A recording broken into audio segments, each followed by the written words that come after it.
ഡൽഹി പോലീസിൽ 509 head കോൺസ്റ്റബിൾമാരുടെ ഒഴിവുകളിലേക്ക് staff selection commission അപേക്ഷ ക്ഷണിച്ചിട്ടുണ്ട്. ഇതിലേക്ക് താല്പര്യമുള്ളവർക്കൊക്കെ ഒക്ടോബർ 20 വരെ ഓൺലൈനായിട്ട് അപേക്ഷ സമർപ്പിക്കാനായിട്ട് കഴിയും. +2 ആണ് വേണ്ട യോഗ്യത. അതോടൊപ്പം കമ്പ്യൂട്ടർ ടൈപ്പിംഗ് സ്പീഡും ഉണ്ടായിരിക്കണം.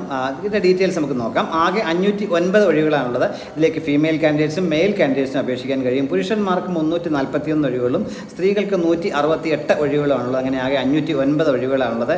എല്ലാ ഡീറ്റെയിൽസും സ്റ്റാഫ് സെലക്ഷൻ കമ്മീഷൻ്റെ വെബ്സൈറ്റായ https:sssc.gov.in സൈറ്റ് ലഭ്യമാണ്. ശമ്പള സ്കെയിൽ പറഞ്ഞിട്ടുള്ളത് 25,500 മുതൽ 81,100 എന്ന സ്കെയിലേക്കും ശമ്പളം ലഭിക്കുക.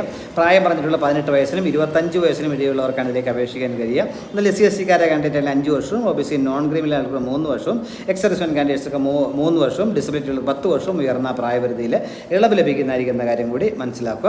യോഗ്യത +2 പാസ്സായിരിക്കുക എന്നുള്ളതാണ്. അതോടൊപ്പം ഇംഗ്ലീഷ് ടൈപ്പിംഗിൽ 30 വേർഡ്സ് പെർ മിനിറ്റും ഹിന്ദി ടൈപ്പിംഗിൽ 25 വേർഡ്സ് പെർ മിനിറ്റും സ്പീഡ് ഉണ്ടായിരിക്കണം. സെലക്ഷൻ പ്രോസസ് വരികയാണെങ്കിൽ റിട്ടൺ ടെസ്റ്റ് ഉണ്ടാകും. OBT കമ്പ്യൂട്ടർ ബേസ്ഡ് ടെസ്റ്റ് ആയിരിക്കും. അതിനുശേഷം കായികക്ഷമതാ പരീക്ഷ, ശാരീരിക യോഗ്യതാ പരീക്ഷ, ടൈപ്പിംഗ് ടെസ്റ്റ് കണ്ടതിന് ശേഷമായിരിക്കും ഫൈനൽ നിയമനം ലഭിക്കുക എന്ന കാര്യം ഓർത്തിരിക്കുക.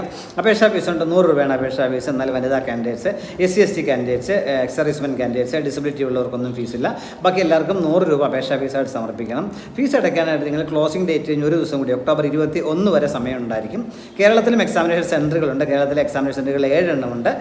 കണ്ണൂർ, കോഴിക്കോട്, തൃശ്ശൂർ, എറണാകുളം, കോട്ടയം, കൊല്ലം, തിരുവനന്തപുരം എന്നിങ്ങനെ 7 സെൻറ്ററുകൾ കേരളത്തിലുമുണ്ട്. അപ്പോൾ നിങ്ങളിതിലേക്ക് അപ്ലൈ ചെയ്യാനായിട്ട് https://ssc.gov.in സൈറ്റിൽ പോയിട്ട് 1 ടൈം രജിസ്ട്രേഷൻ പൂർത്തിയാക്കുക. അതിനുശേഷം മാത്രം അപ്ലൈ ചെയ്യുക. അവസാന തീയതി ഒക്ടോബർ 20, 2025 ആണ്. താല്പര്യമുള്ളവർ ഈ അവസരം പരമാവധി വിനയപ്പെടുത്തുക. Thank you.